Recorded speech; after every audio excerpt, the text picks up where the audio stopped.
ক্লাবে পারফরমেন্স দিয়েছিলেন top favourite, জাতীয় দলে শুধু দেয়া বাকি ছিল তুলির শেষ আঁচড়। তবে সেটা করতে ব্যর্থ হয়েছেন ভিনিসিয়াস, তার সাথে ব্যর্থ হয়েছে পুরো ব্রাজিল দল। আর তাতে যেন ধূলিসাৎ ব্রাজিলের এই উইঙ্গারের ব্যালন ডিওর জয়ের স্বপ্ন। ভিনির ব্যালন ডিওর না পেলে কে পেতে পারে এই পুরস্কার, তার বাকিটা থাকছে রিপোর্টে। 3 ম্যাচে 2 গোল, 3 ম্যাচে করেছেন 7টা সফল ড্রিবলিং, এর বাইরে আছে 6টা সঠিক লং ট্যাকেল, ক্রসও করেছেন টুর্নামেন্টে। খালি চোখে এই পরিসংখ্যান দেখলে মন্দ বলার সুযোগ নেই, তবে বাস্তবতার বিচারে ভিনিসিয়াসের এই পারফরমেন্স তার পর্যায় থেকে অনেকটাই নিচে।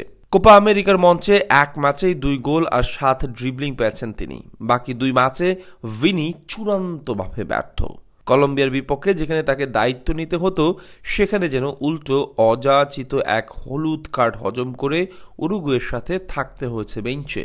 ফলাফলে ব্রাজিলের বিদায়। নিজের কপাল যেন নিজেই পোড়ালেন ভিনিসিয়াস।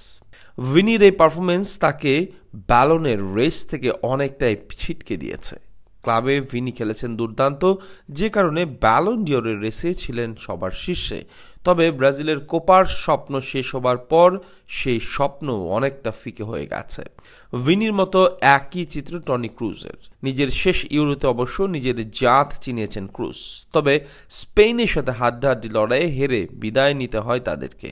ফলে অনেকটাই শেষ এই খেলোয়াড়ের ব্যালন ডিওর জয়ের স্বপ্ন। আর এখানেই বর্তমানে এই লড়াইয়ে আছেন 3 জন। ভিনিসিয়াসের ক্লাব সতীর্থ জুড বেলিংহ্যাম, ফ্রান্সের উইঙ্গার কিলিয়ান এমবাপ্পের সাথে আছেন আর্জেন্টাইন স্ট্রাইকার লাউতারো মার্টিনেস। এদের মাঝেই হতে পারে তীব্র প্রতিযোগিতা।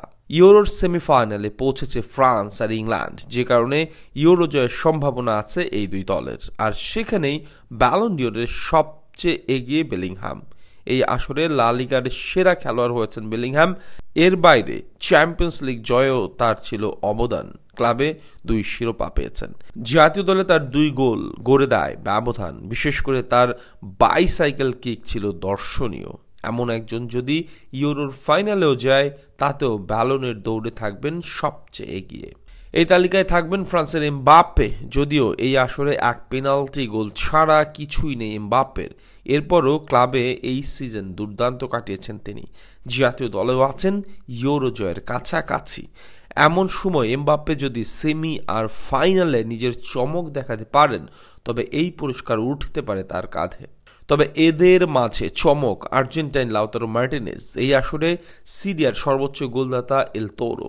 এরপর তার দল ইন্টার মিলান জয় করে সিরিয়া লিগ। তবে চ্যাম্পিয়ন্স লিগে বাদ পড়ায় এই রেস থেকে পিছিয়ে পড়েন তিনি। এরপর কোপায় করেন অবিশ্বাস্য কামব্যাক। এই মুহূর্তে কোপায় সবচেয়ে ফেভারিট আর্জেন্টিনা, আর এই আসরে আর্জেন্টিনার সর্বোচ্চ গোলদাতা এই লাউতারো। এমনকি কোপা আমেরিকারও সর্বোচ্চ গোলদাতা তিনি। এবারের কোপা আমেরিকা জয় করে যদি আসলে সর্বোচ্চ গোলদাতা হন লাউতারো, তবে তার দিকেই যে হেলে পড়বে এই পুরস্কার, তাতে সন্দেহ নেই কারো। সব মিলিয়ে এখনও তালিকায় থাকতে পারেন ভিনিসিয়াস, তবে সেক্ষেত্রে এই 3 জনকেই থেমে যেতে হবে টুর্নামেন্টের এই পর্যায়ে এসে। তবে সে বাস্তবতা বর্তমানে অনেকটাই কম। এবার দেখা যাক শেষ পর্যন্ত কার হাতে ওঠে এই পুরস্কার।